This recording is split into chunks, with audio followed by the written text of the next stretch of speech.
This episode of Trifles is made possible by listeners like you who support us on Patreon and Substack. To learn more, go to patreon.com/trifles or trifles.substack.com. Welcome to Trifles, a weekly podcast about the Sherlock Holmes stories. It is, of course, a trifle, but there is nothing so important as trifles. Yes, there were men that were dancing, creeping, and crooked, but there are so many other details to pick apart in the stories. Pray, be precise as to details. You know the plots, but what about the minutiae? What's a tantalus? Or a gasogene? And what's the difference between a hansom cab and a four-wheeler? You are very inquisitive, Mr. Holmes. It is my business to know what other people don't know. Scott Monty and Bert Wolder will have the answers to these questions and more in Trifles. The game's afoot. Episode 419, Partnership. Hello and welcome to Trifles, the Sherlock Holmes podcast where we look into the details in the Sherlock Holmes stories. I'm Scott Monty. I'm Bert Wolder. And Bert, you, my friend, are my trusted friend and partner in this little limited enterprise we have here. Oh, how wonderful that all of my liabilities can be limited. That's what May you all think. All your liabilities be limited. It's a wonderful wish for the year. Well, we have not yet signed our partnership agreement. So after these many years, if we end up breaking up this enterprise, but I suppose you could run off with all of it if you really wanted to. Well, it's the sort of enterprise where if you're sort of near a stream, most of it could run off at the slightest provocation. Yeah. Well, let's hope we aren't polluting anyone's earwaves as we do that.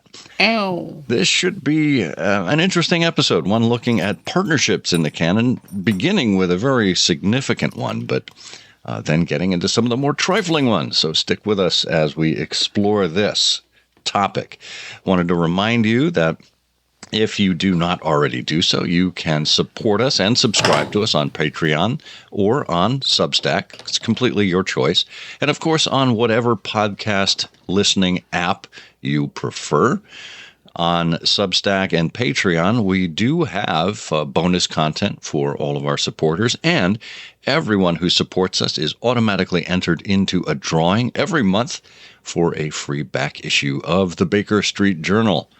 So pick whichever poison matters to you and do your worst. And of course, you can always find the show notes and our main home base at SherlockHolmesPodcast.com. If you have any questions for us, we are always open to inquiries and feedback and whatnot. You can reach us at trifles@ihearofsherlock.com. Okay, well, it is all about partnership, launching into 2025 and season 9 here. And Bert, you and I have partnered here on this podcast for 8 seasons already, and we have another 18 seasons under our belt at I Hear of Sherlock everywhere. So I think if anyone is going to talk about partnership and the Sherlock Holmes stories, you and I would be a good pair to do that. You would think so, but I think we could prove that assumption wrong with just a minimum amount of effort. No, I think that's exactly right. You know, the issue about partnerships, and we have plenty of examples of this, but I think it's useful to start out by thinking about Victorian times. Partnerships, you know, we're talking now in Victorian England about a hierarchical society, and partnership in Victorian times carried a pretty formal hierarchical connotation. You know, the partnerships involve sort of a senior partner and a junior partner. And the senior partner typically has, a greater financial stake, more experience, greater authority. And that's kind of interesting, too, when you think about the world of Holmes and Watson, because clearly Holmes here is the senior partner.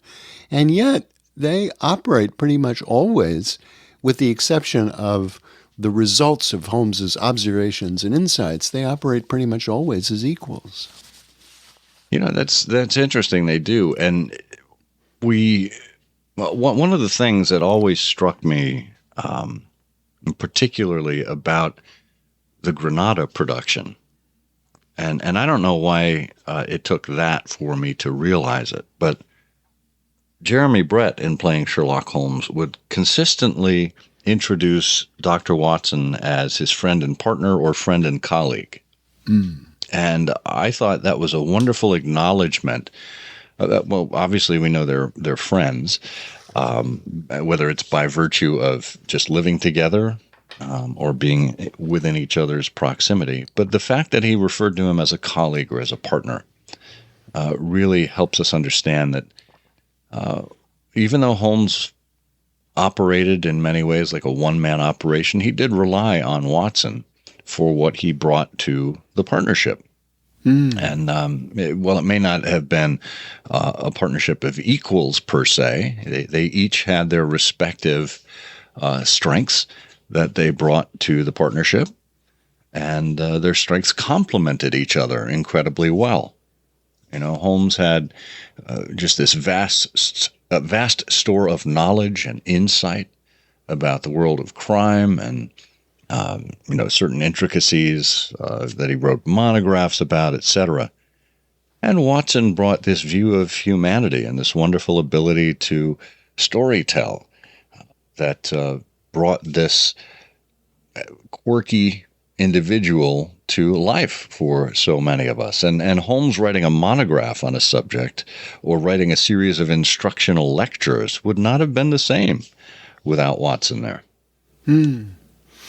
No, you're right. And it's been observed by many writers over the years that the complementary nature of the partnership and the association between Holmes and Watson filled gaps in the other's personality. And Holmes could not have been, I don't believe, nearly as successful as he was without Watson. And Watson's life would have been much diminished without the world of Sherlock Holmes and what he learned and gathered from that very long-lasting relationship. And it's interesting when you think about it from Watson's standpoint, and you pointed this out earlier when we were talking, I think, in the Three Garadebs, you have Watson giving some voice to his view of the partnership. And he says in the Three Garadebs, "I remember the date very well,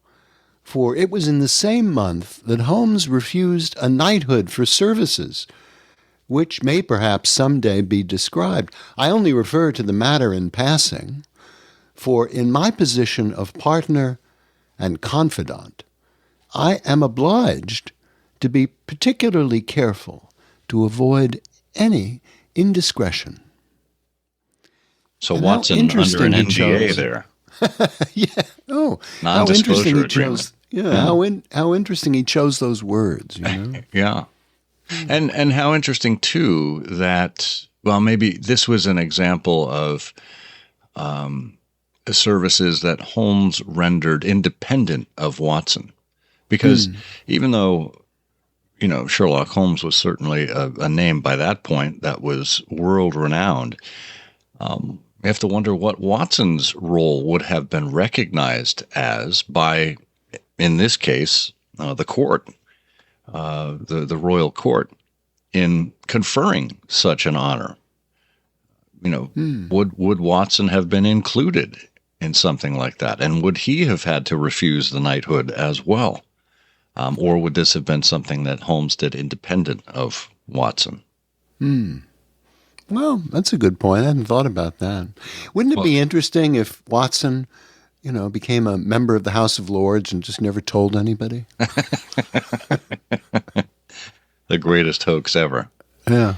Oh, well, and we also see some views from Holmes as well, as early as A Study in Scarlet, when the two of them first began to share living quarters. When Holmes had the opportunity to go off to, I think it was the Brixton Road, to investigate the dead body of Enoch Drebber. And Watson at this point had compiled his list of all of Sherlock Holmes's strengths and limitations, etc., and saw the comings and goings of these strange people coming to confer with Sherlock Holmes. He asks if Holmes would like some company, and Holmes said, "I should prefer having a partner to being alone." And I thought, isn't that an interesting opening there for this strange individual who we had first encountered in a laboratory at St. Bart's, working as seemingly when everyone else was out, and told Watson that he, oftentimes he liked to be left alone, particularly when he was down in the dumps. But at this point, he said, "I should prefer having a partner to being alone." What do you think would have prompted that kind of reaction? Well, I think, again, to my earlier mention of what other people have written over the years, the idea that the relationship fills gaps that are deep in the other one. I think that it's a natural thing. And two,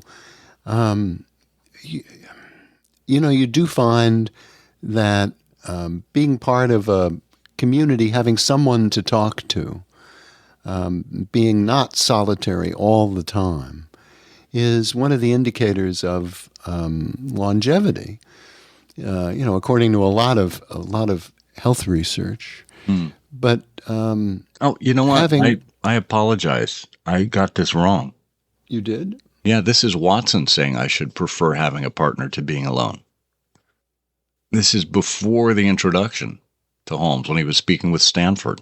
Oh, Stanford. Oh, interesting. Yeah. Well, I think it's valid, even if there's, Sure. Clearly Holmes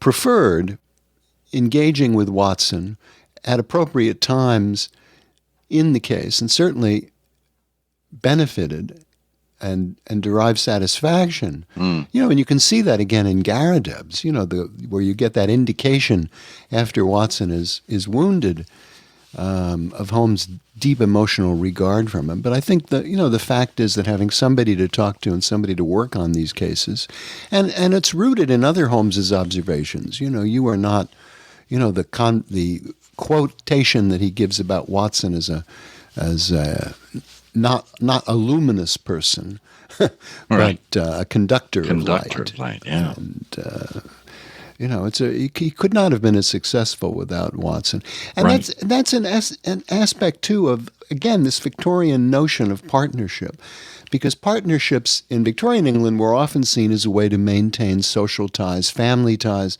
It's why you have so many organizations, and we found a list of what looks like about 80 of them in the Canon, about 20 of whom are joint names, this one and that one, Laurel and Hardy, things, the person and person, or name and sons, And it's a way of maintaining social and family ties. And that means there's an emphasis in the partnership on trust and honesty and ethical conduct. And when those things break, that's an opportunity for people like Sherlock Holmes. Yeah. So as we look through some of these, it might be interesting to note who they are, what they did, because a lot of them are obscure. But to your point about senior and junior partners before, I think one of the first ones we come across is in The Adventure of the Beryl Coronet. Alexander Holder of the firm Holder and Stevenson of Threadneedle Street.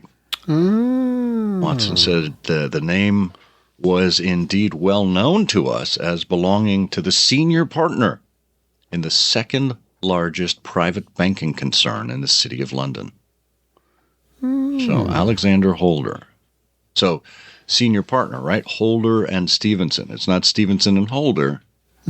Holder and Stevenson. Senior partner gets the first listing there. Oh, yeah. Well, that's interesting. Well, there's another one, too, and I love this name particularly. It sort of stood out to me. Castellotti and Zamba. What could Castellotti and Zamba do? Oh, they're dancing instructors. Yes. Tango lessons by Castellotti and Zamba. But that is in the Red Circle. And it turns out there's a great description. It's not just an offhand reference, as many of these things are, because in the story about Gennaro Luca, what we're told is Gennaro was able to do a service to an Italian gentleman. He saved him from some ruffians in the place called the Bowery. So this is in New York. And so made a powerful friend. His name was Tito Castellotti, and he was the senior partner of the great firm of Castellotti and Zamba, who were the chief fruit importers of New York. Signor Zamba is an invalid, and our new friend Castellotti has all power within the firm, which employs more than 300 men. He took my husband into his employment, made him head of a department, and showed his goodwill towards him in every way. Signor Castellotti, see, we're still talking about Castellotti here, was a bachelor. I believe he felt as if Gennaro was his son. And both my husband and I loved him as if he were our father. And we'd taken and furnished a little house in Brooklyn, and our whole future seemed assured when that black cloud appeared, which was soon to overspread our sky. And that, of course, is the arrival of Black Georgiano. Oh, of course. I thought it was fruit flies. I told him to watch out for the plums. He wouldn't listen. Oh, well, that's a great one. I mean, it's enormous. Yeah.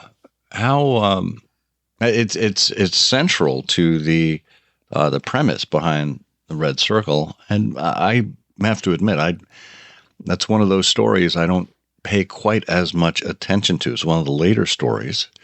I think it was from the casebook, if I'm not mistaken. And my canon is weak in that area, so that's a really nice example of a partnership. Yeah. Well, it's interesting, isn't it? Because here, and I feel the same way about the Red Circle. When I think about the Red Circle, I think mostly about the mechanics of what Holmes does and how he discovers this, that, and the other thing. Yeah. And I've never paid any attention to this, and I never would have thought about it in any kind of detail without this topic of partnerships. But you look at this little section here, and I haven't counted the words that have been written about Castellotti and Zamba. But here, in a paragraph, you have a whole world created about the firm, Castellotti, his partner's an invalid, the sort of man he is, his firm, their future, their house in Brooklyn. My goodness, it's really quite a complete little package there. Yeah. Yeah, I like that. Well, there's one other specific mention of a senior partner that we come across. It is that of Cyril Morton. Does that name ring a bell to you? Cyril Morton, the senior partner of Morton and Kennedy in the Solitary Cyclist. Yeah, the famous Westminster electricians. Yeah. Yeah, that is the fiancée of Violet Smith. Oh, very good. Yeah, an electrical fellow. Eventually, she inherited a large fortune and is now the wife of Cyril Morton, as we find at the end of the story. So yeah, let's talk about some other partnerships. Maybe some that are easily recognized. We might not know exactly what they do, but the names are certainly familiar. And then we can talk about some of these other obscure ones. Yes. Well, one of the ones that I like, because I always remember it, is Ross and Mangles. Yes. Boy, what a great name. Ross and Mangles. Where do we find them? If I'm ever in the need of buying a pair of Mangles, I'm going to go to Ross and Mangles. Well, this is in Hound of the Baskervilles. Oh. And, of course, Ross and Mangles are the source for the Hound. So what we hear towards the end of the case is an ordinary schemer would have been content to work with a savage hound. The use of artificial means to make the creature diabolical was a flash of genius. The dog was bought in London from Ross and Mangles, the dealers in Fulham Road, the strongest and most savage in their possession. Well, I must say they live up to their name, because in The Hound of the Baskervilles, I think it was in, chapter 12, is the quote, "We stood with bitter hearts on either side of the mangled body." So the dog lived up to its advertisement. Ross and Mangles has mangled, yeah. Yes. Well, similarly, Can you imagine what that interview must have been like? So, Mrs. Stapleton, it's a dog you're wanting, yes? You want any mangling done? Well, are you Mr. Ross? A little bit. Just a little bit. Are you Mr. Ross or Mr. Mangles? Well, sir.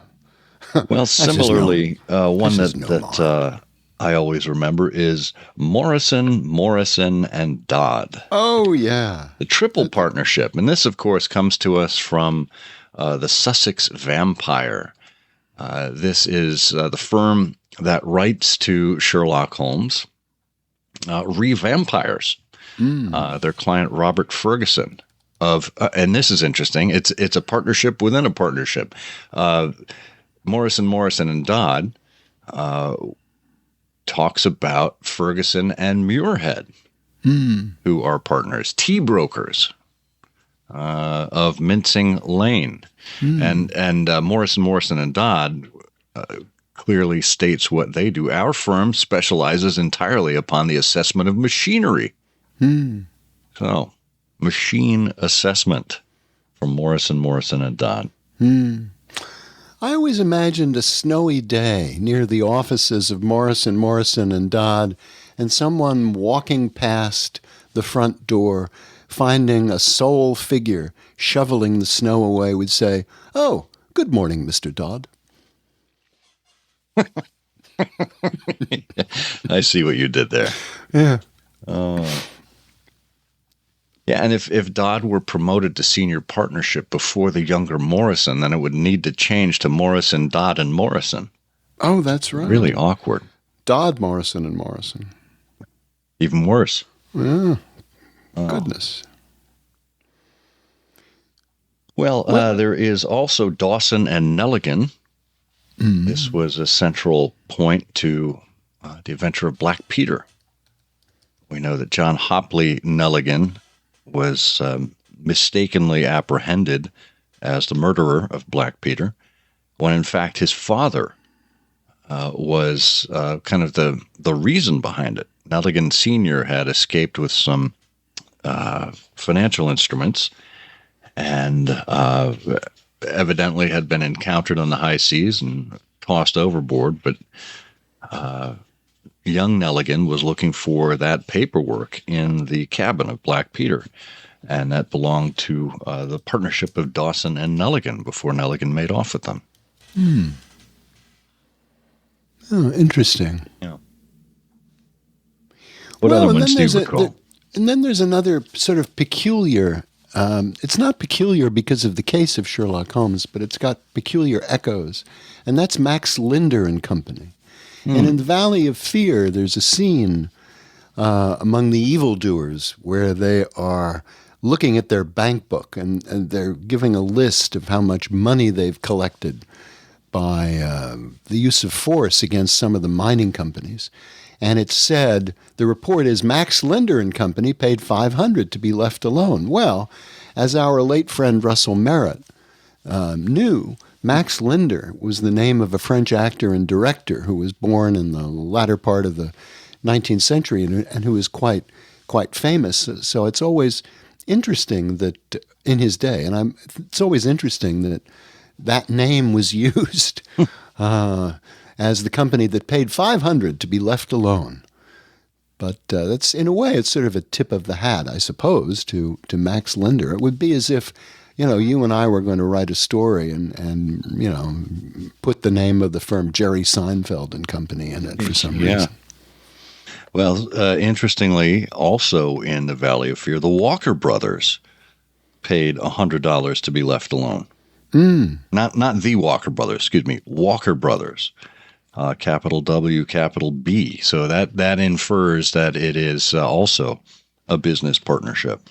Clearly, extortion money or protection money. The rackets, as it were. And also, well, as long as we're in Valley of Fear, because there were a number of companies named in there, but partnerships, we also have Rudge Whitworth.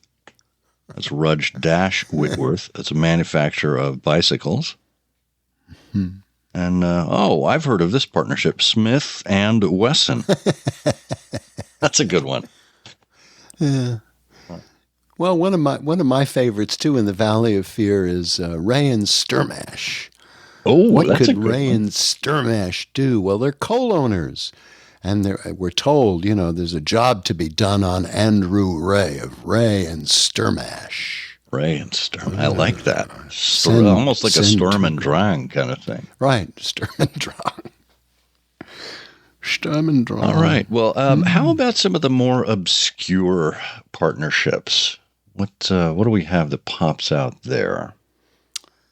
Well, there are many that I have absolutely no idea what they do. For example, stockbrokers Clark, Coxon, and Woodhouse. Oh. Now, that's probably not as obscure as I think it is, because of that case, Coxon and Woodhouse. Yeah, I used to have a billet at Coxon and Woodhouse's of Draper's Gardens, but they were let in early in the spring through the Venezuelan loan, as no doubt you remember. It came a nasty cropper. Of course you remember the Venezuelan loan. Oh, I do. I had been with them for 5 years, and old Coxon gave me a ripping good testimonial when the smash came. So that was Hall Pycroft's previous employer. Was taking £3 a week at Coxon's. Yeah, that's not all that obscure. Well, yeah, but I mean, that's not where most of our attention is. There's an obscure one in Sign of Four when they are in pursuit of the evildoers with their dog Toby. And Watson tells us, just in passing, our course now ran down 9 elms until we came to Broderick and Nelson's large timber yard, just past the White Eagle Tavern, and then, on with Toby. So here we have a large timber yard down by the docks, I suppose. Yeah. Broderick and Nelson's. That's a good one. Are you familiar with Gross and Hankey's? It's odd. I always buy my hankies by the gross. So I think that's very useful. This is, it's not clear exactly what it is. I think we can infer what it is, but it comes to us via a scandal in Bohemia. Again, this is one where, if you're not paying close attention, it may have passed by your notice. But as Godfrey Norton hailed a cab or stepped into he hailed a cab. He pulled a gold watch from his pocket, looked at it earnestly. "Drive like the devil," he shouted. "First to Gross and Hankey's in Regent Street, then to the Church of St. Monica in the Edgware Road." So my thought is that must be a jeweler's, or he was picking up the wedding ring. Probably a simple gold band at that point, and doing it in a hurry at Gross and Hankey's. Yeah, I like it. Yeah. And then Westhouse and Marbank. Does that strike a tone? Yeah. Well, I know that's in the Case of Identity, but I don't remember what they did. Yeah, this is Hosmer Angel, the fictitious duality of identity with respect to Mary Sutherland's stepfather. Oh, that's right. Claret importers. Yeah, he travels for Westhouse and Marbank, the great claret importers of Fenchurch Street. Wow, if you were going to invent a persona, wouldn't it be wonderful to invent someone traveling for a claret importer? Yeah, I guess so. I'm wondering where you would be traveling to. I mean, Wherever they make the claret. No, you would probably be on the sales side going to pubs and things. Oh, that works too. Saying, have a bottle of claret and let's talk about you buying more. Oh, these are all interesting ones. How about Venner and Matheson? Where would that come from? Oh, well, that's the engineer's thumb. Yeah. And Victor Hatherley was the engineer in question, hydraulic engineer. right. Said considerable experience of his work and the 7 years he was apprenticed to Venner that's and right. Matheson. Of Greenwich, right. Yeah. So again, it's central to who he is as a character, but it's, just used once as a throwaway reference. It certainly adds to the, the overall reality of the scenario that we're reading about. But we just glance across these, and they don't tend to not stick with me as much as they ought to, I guess. The names are really interesting because they are, they're perfectly tuned to they're just right. They're interesting and right. And I know that in the past, Conan Doyle over the years gave talks and mentioned the fact that the names of cricketers had been important to him in thinking about characters. And it would be interesting to take this list of business firms and to find out how many of them could be traced back to cricketers. Yeah, or evidently, as you mentioned, to the silent film era. I suppose we should end with one that is a direct connection to, well, probably more the talkies than the silent film era. Marx and Company. Wisteria Lodge. Yeah. This is when they found the abandoned house that John Scott Eccles had been staying in. A good deal of clothing with the stamp of Marx and Company, High Holborn, had been left behind. Telegraphic inquiries had already been made, which showed that Marx knew nothing of his customer, save that he was a good payer. I wonder which Marx that was. Frenchie. That's because the boy's father, Frenchie, was a tailor. So, in fact, there you are, a good deal of clothing. Marx knew nothing of his customer save that he was a good payer. Well, there you are. Yeah, and that allowed the Marx brothers to flourish in the United States. Yeah. Well, that and all of this are a partnership in Trifles. It is, of course, a trifle, but there is nothing so important as trifles. Please join us again next week for another installment of Trifles. Show notes are available on SherlockHolmesPodcast.com. Please subscribe to us on Apple Podcasts and be sure to check out our longer show, I Hear of Sherlock Everywhere, where we interview notable Sherlockians and share news of the Sherlockian world. You've taken my breath away, Mr. Holmes.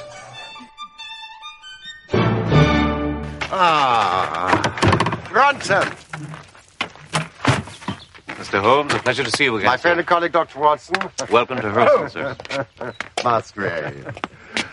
My friend and colleague, Dr. Watson. So glad. It's a long time. Yes. And how has all gone with you?